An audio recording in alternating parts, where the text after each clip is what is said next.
Nourrir efficacement les poissons pour une rentabilité économique plus fiable, tel est le leitmotiv des professionnels de la pisciculture réunis à l'hôtel Novella Star jeudi 20 novembre 2025 pour une séance de formation et d'information initiée par Vitalac, spécialiste de la nutrition et de la santé animale. Comble à l'ouverture des travaux, la salle Buffalo de l'établissement hôtelier est devenue trop exiguë pour les pisciculteurs, techniciens, chercheurs et responsables d'entreprises aquacoles venus du Nigeria, du Bénin et du Togo. Une mobilisation qui est sans doute un signe fort de la volonté collective d'améliorer les rendements et de professionnaliser la filière. Sous le thème ambitieux intitulé « Bonnes pratiques et alimentation performante des poissons pour une optimisation du rendement », la formation a mis l'accent sur des leviers essentiels. La formulation des aliments, le dosage selon les stades de croissance des poissons, les bonnes pratiques d'élevage et la gestion économique des exploitations. Des éléments cruciaux pour réduire les pertes,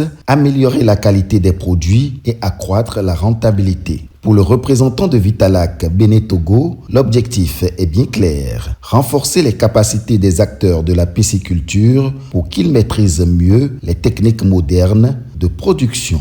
C'est dans ce cadre que nous avons amené un expert pour faire cette session de formation qui a porté essentiellement sur quelques bonnes pratiques de conduite de l'élevage de poissons, mais aussi et surtout, et c'est le plat de résistance, sur tout ce qui est alimentation. Donc ça, c'est la première raison. La deuxième raison, c'est que Vitalac envisage d'apporter, de proposer des solutions alimentaires et nutritionnelles aux éleveurs de poissons.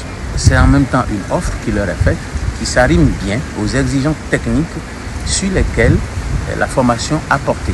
Au cœur des échanges, l'intervention de Julien Rupert, expert international en nutrition piscicole et formateur, a suscité un vif intérêt. Son exposé, technique et accessible sur un cas concret, a été suivi d'un temps de questions-réponses très animé où les participants ont pu confronter leur réalité de terrain aux recommandations scientifiques. Pour les participants, il ne s'agit pas d'une formation de plus car ils en sont ressortis visiblement enrichis. C'est une formation institutrice puisqu'il y a surtout quelques notions que nous avons eu à apprendre aujourd'hui.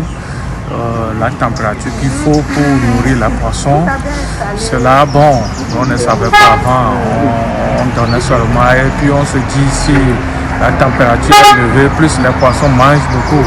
Mais on s'est rendu compte aujourd'hui que plus la température est élevée, plus il faut donner moins. En plus de ça, cette formation aussi nous a permis de découvrir notre produit sur le marché. Vitalac, c'est un autre type d'aliment qui a une bonne performance puisque l'indice conventionnel de 1,2, c'est vraiment bon. J'apprécie énormément cette approche, surtout la thématique sur laquelle la formation a porté est la plus importante en ce sens que lorsque nous prenons une ferme piscicole, en dehors des coûts d'investissement, lorsque nous prenons les fonds de roulement, au moins 70% reviennent à l'aliment. Donc la formation que nous avons suivie aujourd'hui porte sur l'alimentation des poissons. Et sur ce, on nous a montré un peu comment faire pour avoir une bonne alimentation et qu'en fin de compte, on ne sorte pas négatif. J'ai eu un très bon ressenti par rapport à ce sujet qui est stratégique et qui est un enjeu dans les productions halieutiques. Et j'avoue que la thématique résonne avec la priorité du ministère de l'Agriculture, de la pêche, des ressources animales et de la souveraineté alimentaire, qui est dans une stratégie de vouloir amener les acteurs à bien alimenter les filières, surtout pour pouvoir avoir une production accrue et atteindre la souveraineté alimentaire.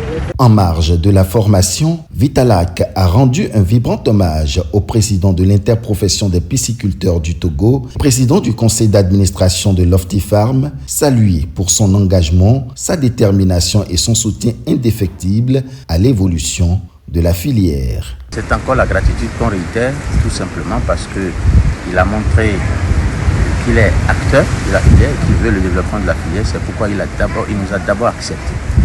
Il a adhéré à notre démarche. Mais au-delà de cela, il est le président de l'Interpro. On a vu sa volonté à accompagner le mouvement pour que les acteurs puissent avoir l'information. Pour finir, il a contribué aussi à la logistique de la formation. La preuve, c'est dans l'un de ces cadres d'activité, l'hôtel Novella Star, que s'est déroulée la dite formation. Et donc, on ne peut pas manquer de lui adresser nos mots de gratitude et de vive reconnaissance. Un mot de gratitude qui résonne comme un appel à la solidarité et à la collaboration dans le secteur. La journée s'est conclue par une visite guidée du site d'alevinage de Lofty-Farm à Avepozo, où le processus de production du tilapia a été décrypté étape par étape. Une immersion concrète qui a permis de relier théorie et pratique. Tous sont repartis non seulement informés, mais motivés à transformer leur élevage. Une formation réussie, semant les graines d'une pisciculture togolaise plus performante, durable et prospère.